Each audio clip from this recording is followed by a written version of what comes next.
civilisations noires. Monsieur le directeur permanent du FOPICA, Mesdames et Messieurs les journalistes, Mesdames et Messieurs en vos grades et qualités. Je tiens avant tout à vous remercier d'avoir répondu présent, aussi nombreux à l'invitation de Djoko Studio et du Musée des civilisations noires pour la projection de Mboula en avant-première. Cette projection réservée à la presse et à la communauté scientifique a pour objectif de recueillir vos critiques et observations avant la première projection qui se déroulera à Mboula en Guinée-Bissau, puis à Dakar en novembre prochain, si la pandémie nous le permet. Permettez-moi de remercier chaleureusement le roi d'avoir accepté la réalisation de ce documentaire et remercier aussi toutes les personnes qui, de près ou de loin, ont apporté leur contribution scientifique, administrative, technique, financière et morale. En particulier, l'équipe qui m'a accompagné dans cette aventure. D'abord, par devoir, j'appartiens certes à la communauté mancagne, mais tout individu doit être au service de sa nation, de sa communauté, de son pays, au service de la mémoire. La pluralité ethnique qui tisse le pagne africain constitue la richesse de notre continent, révèle son potentiel et alimente une ambition culturelle et artistique qui peut contribuer à son meilleur développement. L'Afrique convoitée, l'Afrique continent d'avenir, doit préserver et transmettre son patrimoine. Tout ne peut être dévoilé, mais ses enfants devraient connaître tout son potentiel pour accueillir sa destinée. L'histoire de l'Afrique doit être écrite par les Africains. C'est donc pour la mémoire que je me suis investi. Nous échangerons après la prochaine projection. Je vous laisse donc apprécier, étudier et découvrir Mboula.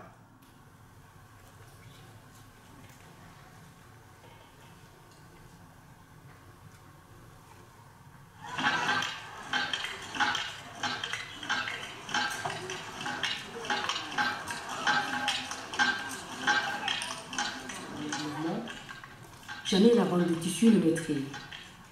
Et si la bande de tissu n'était pas née, les hommes marcheraient nus. De même, si les hommes tombaient toujours d'accord, ils cesseraient de se mouvoir et d'agir, donc de produire et de progresser. Ce serait finalement leur mort culturelle. Amadou Ampateba, symbole des vertus qui sous-tendent la société mancagne.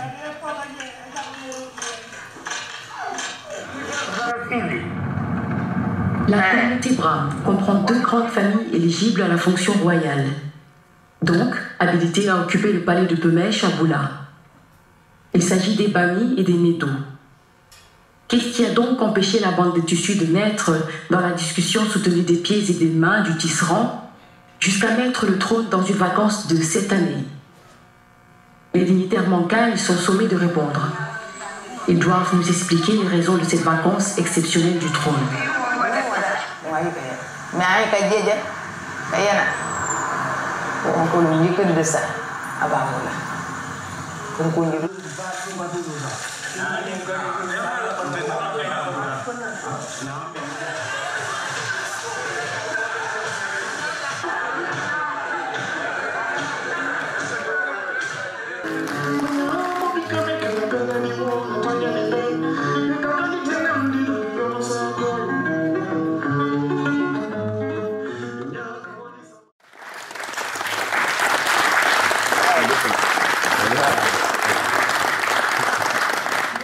C'est un film absolument nécessaire pour il dit lui-même qu'il fait un film de mémoire. Il fait un film, c'est un film qui est là aujourd'hui. Des films qui documentent en fait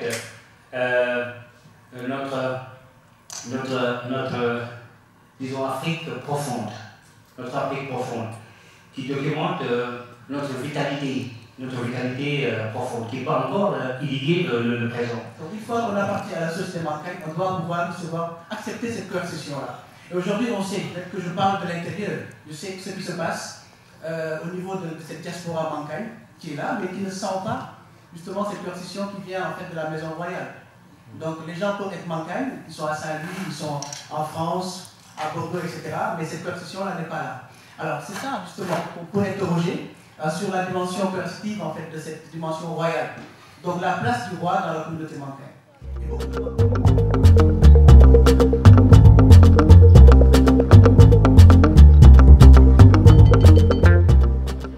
waaw Mboula Pamphile dafay dellu dëkkam di filmer intronisation roi maanaam buur bu ñuy tabb ci kaw loolu li muy filmer mooy naka la société boobu organiser ay yëfam ba nga xamante ni démocratie bi ñuy jooytu tey naka la ñuy tabbee suñuy njiit naka lañ leen di sàmmee naka lañ leen di yebee yooyu yëpp da koy jëmmal ci biir société am te mu doon lu am solo liggéey boobu doon na gën a mucc ayib aussi ci Sénégal bu ko ñëpp defoon cinéaste yëpp defoon ko ci suñu culture yëpp parce que lu bari xamuñu ko ci suñu biir culture yi te yooyu c'est important ñu xam ko day tax ñu gën a mën a xam ñun ñooy kan ak lan la ñu donn ci maam yi lan la ñu donn ci suñu société yu jëkk ya.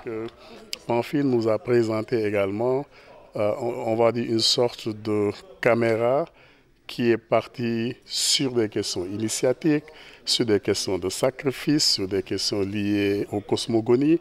Il y a énormément de questions qui ont été abordées évidemment par Pamphile et du coup il est au cœur de ce qu'on aurait pu appeler par exemple de l'anthropologie culturelle ou de l'anthropologie sociale où on essaye d'être plus proche de la réalité, d'autant que lui, il a profité de l'intronisation du roi Mankagne. Alors je me suis dit, je suis Mankagne, j'ai un devoir en fait envers ma communauté de faire quelque chose avec ma profession. Parce que quand on appartient à une communauté, ce devoir en fait nous est en fait de facto. C'est pour cette raison que j'ai décidé en fait de travailler sur la culture et j'ai fait carrément des recherches sur toute la culture dans le sens général, c'est-à-dire depuis la naissance, depuis qu'un Mankagne vient au monde, quelles sont en fait les différentes étapes qu'il franchit jusqu'à la mort et même après la mort, quelle est la communication en fait que ce mort a avec la communauté. Parce que chez nous les Mankagne, les morts ne sont pas morts. Les morts sont vivants, les morts continuent à communiquer avec nous. On le voit dans le film, cette dame Shadia, c'est l'âme de la défunte tante du roi qui se réincarne en elle et qui communique, qui parle. Donc en fait c'est tout un ensemble. C'est en fait cet ensemble de choses qui m'ont poussé réellement à vouloir travailler en fait sur cette culture. Et je me suis dit, il faut que je scinde. Il faut que je scinde en fait ces films parce que c'est très long. Donc j'ai pensé en fait à faire un pentadocumentaire, c'est-à-dire un coffret où on a en fait 5 films documentaires pour pouvoir en fait retracer la culture Mankagne. En fait, Mboula parle de la royauté Mankagne dans son sens général. Je ne parle pas du roi en tant que tel, en tant que roi, mais de la royauté, du système politique Mankagne, de l'organisation sociale. Parce que le roi, c'est quelqu'un qui dirige. Donc ça interpelle en fait l'organisation sociale Mankagne. Comment en fait cette communauté érige un roi? Comment cette communauté vit avec le roi? Quelle méthode utilise-t-on? Quelles sont les techniques? Quelles sont les connaissances endogènes qu'ils mettent en place pour pouvoir en fait mettre un roi sur un trône? Voilà, donc c'est un peu ça. Mboula est un film du pentadocumentaire. J'ai fait 7 ans de recherche en fait sur la culture Mankagne et la réalisation de Mboula m'a pris 7 années. Nous, Africains, aujourd'hui, je ne sais pas si on est complexé, mais aujourd'hui nous calquons les Européens, surtout dans nos systèmes en fait démocratiques. Nous savons même pas qu'en fait on avait en fait une démocratie. Et ce film nous montre carrément en fait que l'Afrique, les Africains ont une démocratie. On a une démocratie. On a une démocratie. Et même si c'est un roi, c'est 2 familles qui règnent. c'est deux familles qui règnent, et dans chaque famille, celui qui doit représenter la famille pour être, comment dirais-je, postulé comme roi, c'est d'abord une élection en interne. C'est-à-dire que chaque personne qui appartient à une famille, qui est éligible à la royauté, les deux familles qui sont les Médou et les Bami, chaque personne qui appartient à cette famille et qui veut être roi, se déclare, je veux être roi.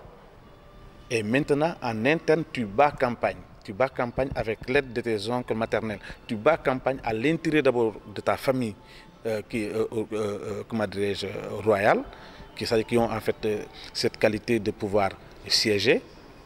Ensuite, vous battez campagne sur la communauté, sur les notables Mankagnes. Et c'est à l'issue en fait de cette élection qu'on choisit une personne pour dire que toi, tu peux être roi. Soit la personne est à Bouyogat, qui se trouve être le siège du vice-roi, ou tu es à Pmèche. Sachant qu'avant d'aller au Pmèche, il faut d'abord être vice-roi. Donc, ce film aussi, c'est un peu répondre à comment dire, cette fonction que l'UNESCO se donne pour vulgariser cette diversité culturelle. J'ai tenu aussi, c'est pour ça que dans le film, j'ai tenu à ce que toutes les personnes qui prennent parole me parlent mankagne. C'est pour fixer cette langue mankagne, même si la traduction me prendra autant de temps, je tiens à ce que les personnes qui vont parler parlent en mankagne. Et c'est ça qui va permettre aux générations futures de savoir, même si les mots disparaissent, parce que chaque langue qui ne grandit pas va disparaître.